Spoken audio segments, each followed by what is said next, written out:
At Five Star Bank, community is at the heart of what we do. Every day we strive to have thoughtful solutions for our customers and help our communities prosper. Honest dialogue about the issues affecting the region is vitally important to that prosperity. We are proud to be part of the conversation and hope you'll join in.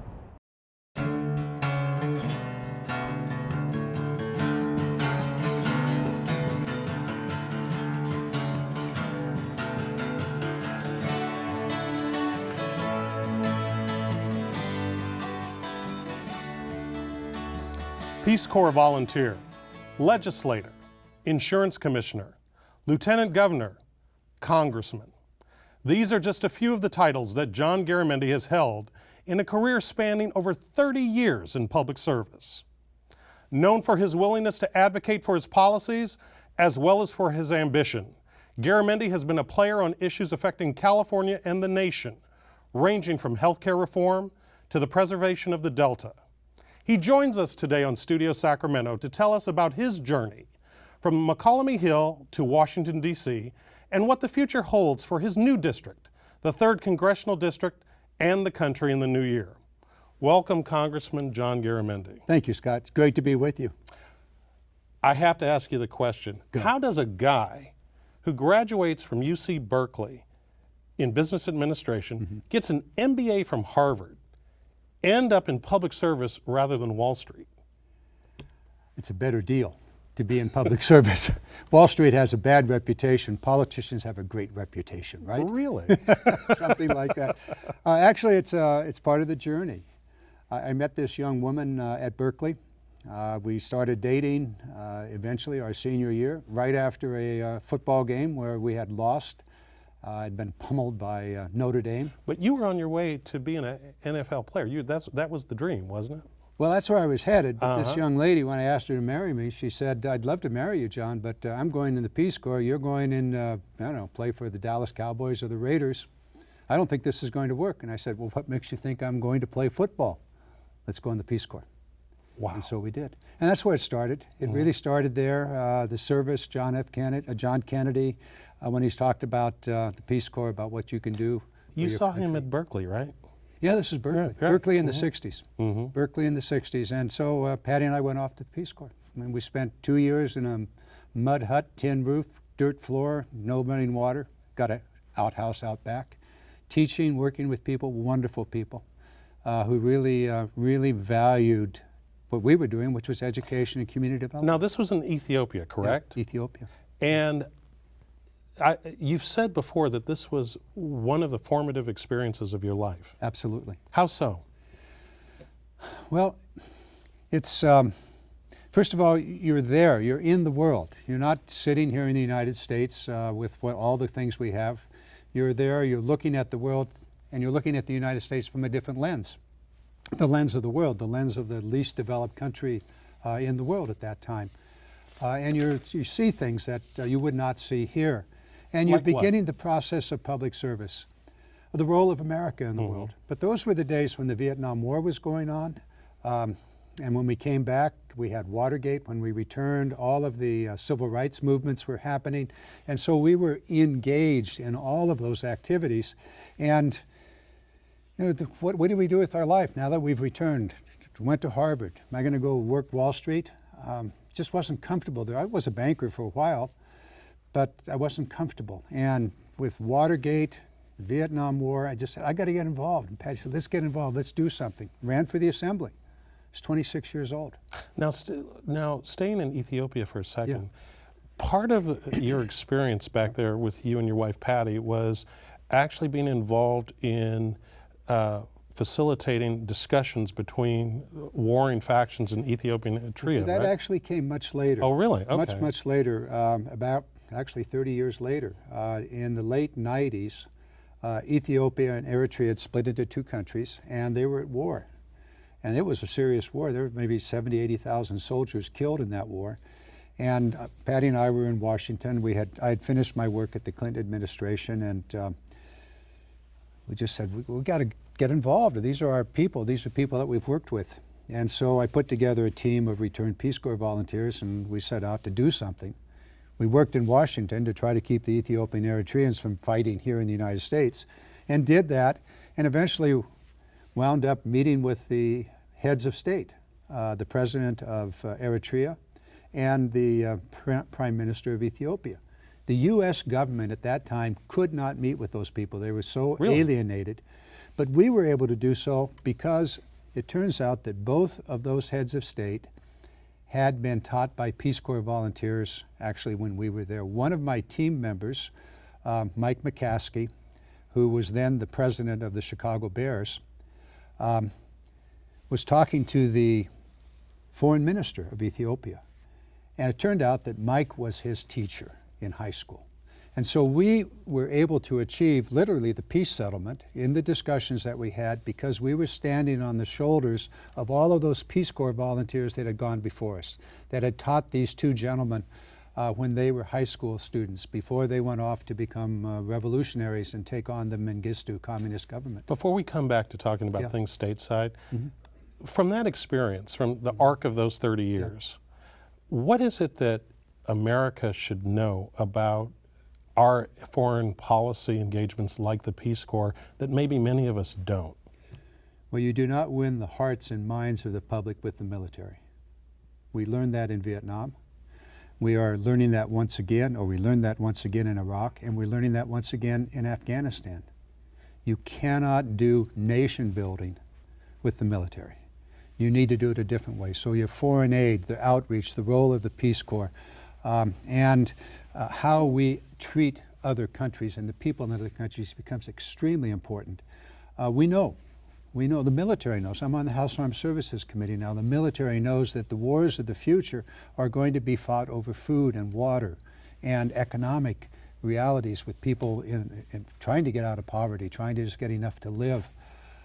So that's where the American policy ought to go, continuing to go towards economic development, and be very, very cautious how you use your military. Well, let's also talk about it from a personal transformation perspective. What does public service like that mean for the young people that experience it? For the Peace Corps? Yeah. Well, Patty puts it this way, and I think she says it very well. When you become a Peace Corps volunteer, you learn peace, you work for peace, from the day you begin your service until the day you die. That's it. So it's that service. And it's something that I think all of us, every human being has within them, is a desire to help, to serve, to be part of something larger, and to help a community, help an individual, a family. I think it's innate. Do you think that public service should be required by all young people, or everyone who's a citizen at some point in their life? Yes, I do. And the different ways it can be done. It can be done at the Peace Corps, it can be done in the local communities. It really should be part of what we have. We used to have a military draft, and that was part of that. That's no longer there. It's now a professional volunteer army, but that's also service. So there are many different ways, but it brings people into their community. Right. Let's come back to where you started, okay? Yeah. You grew up in McCallum Hill. Right. Okay. Tell us about your family, your parents growing up. I grew up on a cattle ranch. My mother's family started a cattle ranch in Calaveras County. They were miners. They kept looking for the gold. They never found it. So eventually they got into the cattle business and ran a cattle ranch there since the 1860s. After World War II, my father and mother took over and ran that ranch, and I was one of 7 kids. And so I grew up as a ranch hand. From the very earliest days on the horse, digging post holes, doing all that stuff, cleaning the sheds.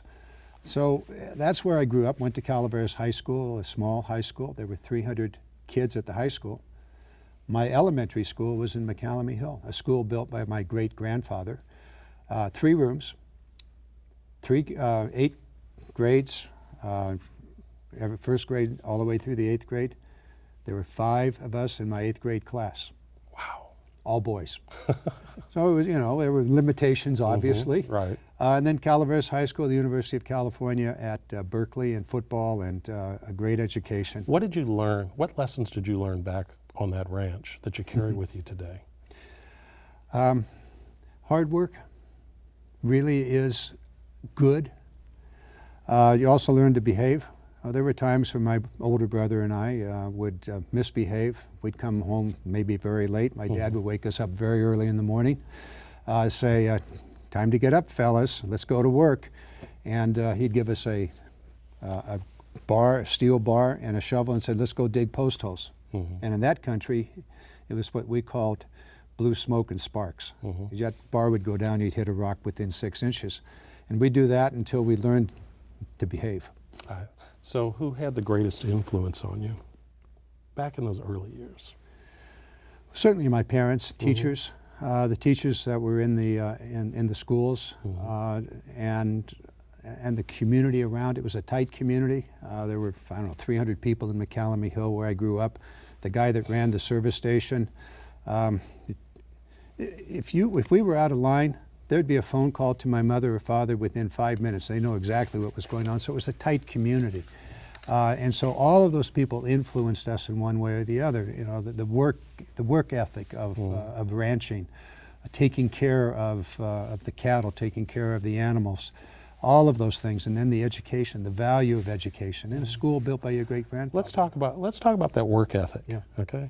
There's another side to work ethic. One of the adjectives that has historically been used to describe you is ambitious, maybe even hyper ambitious. And when you look at all of the offices that you've attained, and you have a much better win record than loss record, but is that 3 losses, 24 victories. I knew you'd keep the stats. We keep the score. That's right.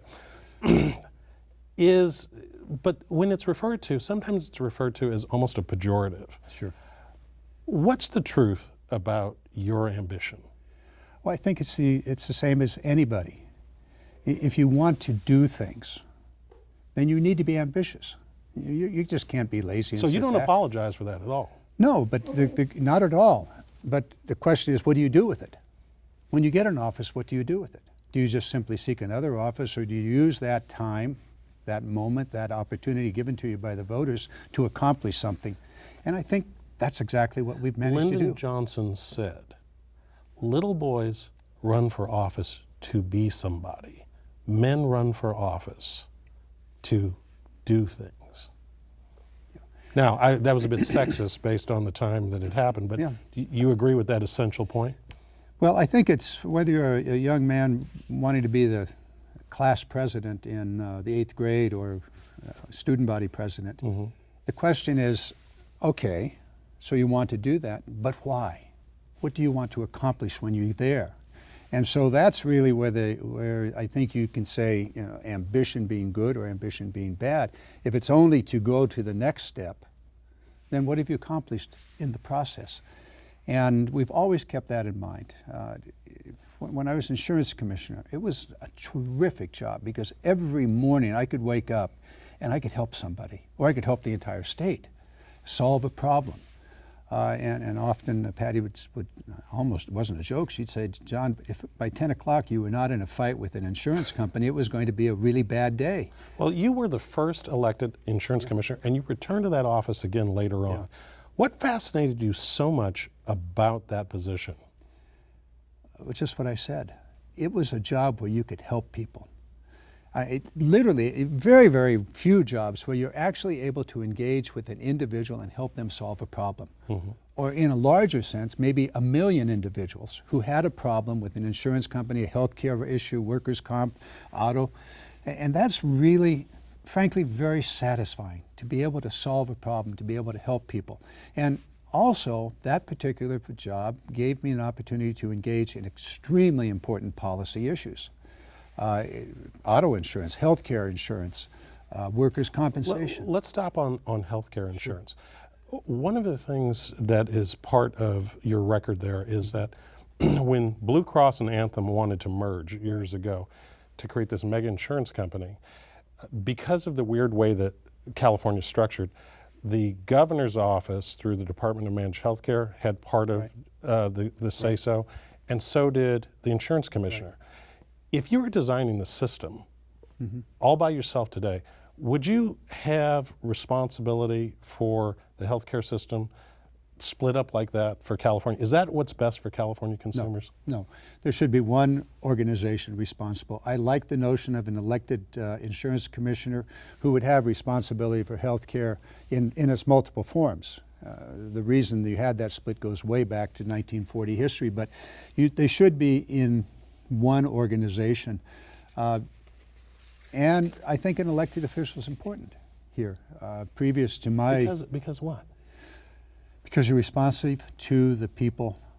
Mm-hmm. Now, that's not always the case. My successor and my predecessor, Chuck Quackenbush, really got off track and began to serve his own interests rather than the interest of the consumer. When I took over that job in 1991, I said the job of the insurance commissioner is to protect the consumer, not to protect the industry, but to protect the consumer. And we set out to do that. And we had a wonderful team, maybe 1,300 people working for us, and I told them, your job's to protect the consumer, and they did. They did. Quackenbush had a different idea, and that was for himself and got into a lot of trouble. Why did I come back after 8 years to the department as an elected official? Because I wanted to rebuild what we had put together before, which was the best consumer protection agency in this nation. So I went back, cleaned it up, put it back together again, and went on. You also have a reputation for being a bit pugnacious. I want to read to you a quote from a story in the New York Times from a couple years back. A few insurance regulators have risen to higher office, but most are gray, faceless bureaucrats, all but invisible, appointed by governors rather than elected. They worry about getting out in front of their benefactors on issues, and they run from controversy. But few insurance regulators choose advocacy. Instead, they affect a neutral stance, professing to deal even-handedly with insurance companies and customers, with the insurance companies having the advantage. Mr. Garamendi is not neutral. How'd you get away with that? Serving the public, serving the constituents, serving the voters. I was very clear about it. I am here to protect the consumers. It turns out... But you're not universally popular because of it, are you? Well, the insurance industry has for years tried to make sure I had no other office. They did their very best to make sure that I could not become insurance commissioner a second time. But the public understands, or seemed to understand, that my work was to help them. It turns out that the insurance industry came to appreciate, at least as I understand and as I hear from them, the certainty that I provided. We set down very, very clear laws. That it was certain you were going to hammer them? Here are the regulations. Here's the rules. You follow these rules, you're going to be okay. You step out of line, I'm going to whack you, and I'm going to hit you hard. And we did. The Oakland Hills fire. On and on and on. If they screwed their customer, they were going to get hammered by the insurance commissioner. We set out the Fair Claims Practices Act, the Homeowners Bill of Rights, other regulations and laws were written, and it provided clarity for the companies, and operating within those boundaries, they became profitable and they served their customers well. On healthcare also, from an insurance standpoint, has been an important area of interest to you. And you've been working on this issue even predating Hillary Care back in the beginning of the Clinton administration. How do you feel today with what's happened in terms of healthcare reform? It's been a long, long process in America to provide all Americans with health insurance and access to health care. Most every other developed country in the world achieved this goal decades ago. America has been struggling with this along the way. The Affordable Health Care Act, Obamacare, is a major step forward in providing insurance and opportunity for continuing health care to maybe 40 million Americans that are without it. So it's a step forward, but it isn't perfect by any way. What's left undone? Well, the healthcare system is made up of two parts. One part is the delivery system, the doctors, the hospitals, and it's extraordinary medicine. In many ways, it's inefficient and needs to be oriented and made to work better, but it's an extraordinarily good medicine provided. The other part of the healthcare system is the collection of money and the payment of bills. Insurance, as well as the federal government and state governments providing the care.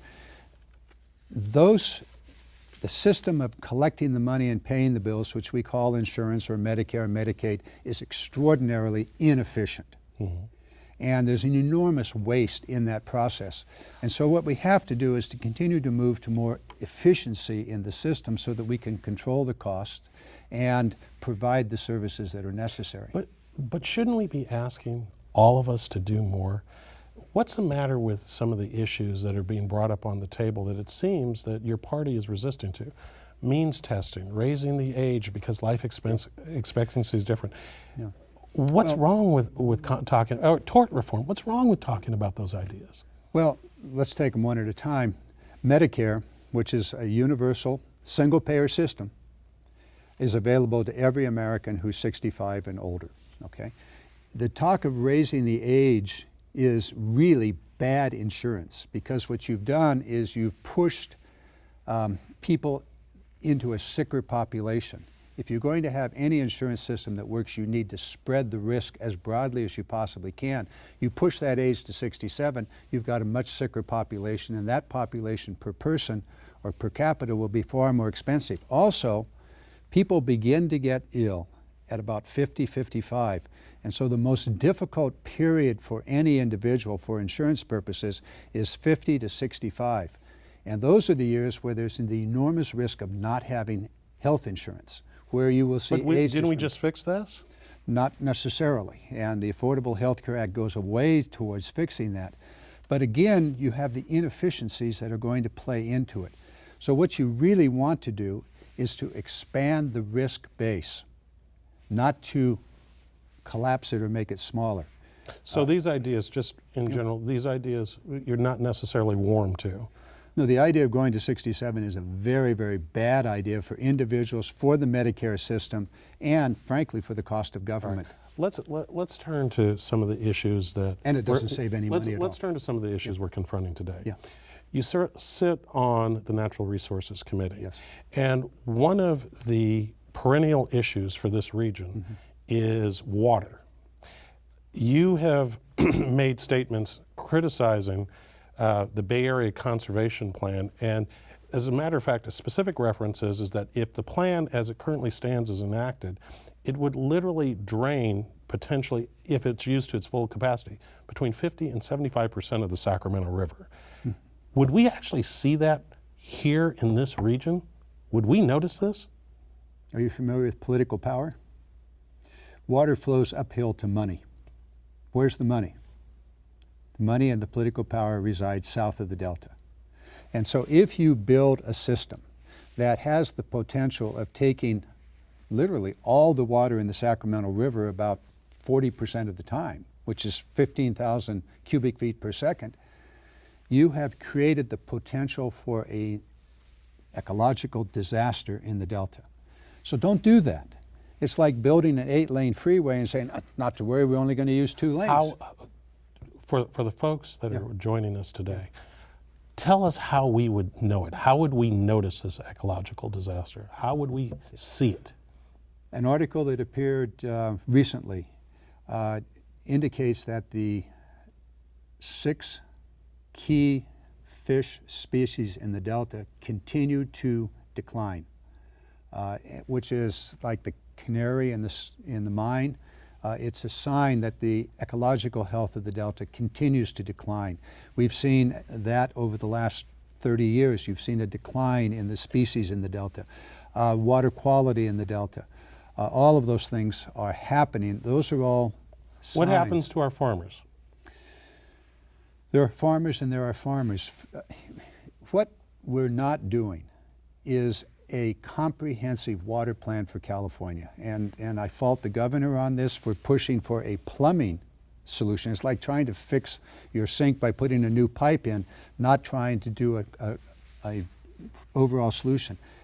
California needs an overarching water plan, and it includes multiple things. For example, conservation everywhere. We need storage facilities, not on stream, but off streams and aquifers.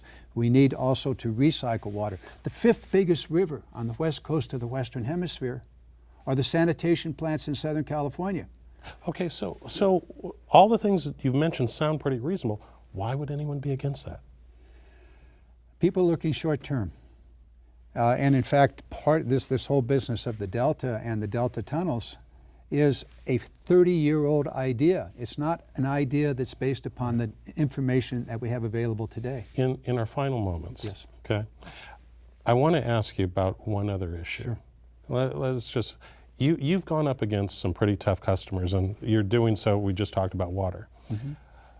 But people at home really want to know, what were you thinking when you went on the Stephen Colbert Show? How could you walk into that? It was fun. It was fun. You know you're going to get sliced and diced. You know it's not going to turn out well. But, you know, okay, we can do this. I love challenges. Mm-hmm. And so it was fun. And he's a fascinating individual. He really is. We had, you know, what was like 4 minutes. Mm-hmm. We taped for 40 minutes. And so he sliced and diced it and used it.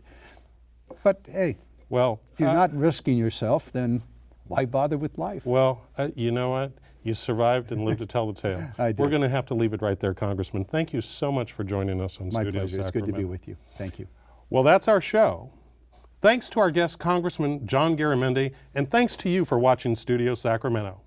I'm Scott Syfax. See you next time right here on KVIE.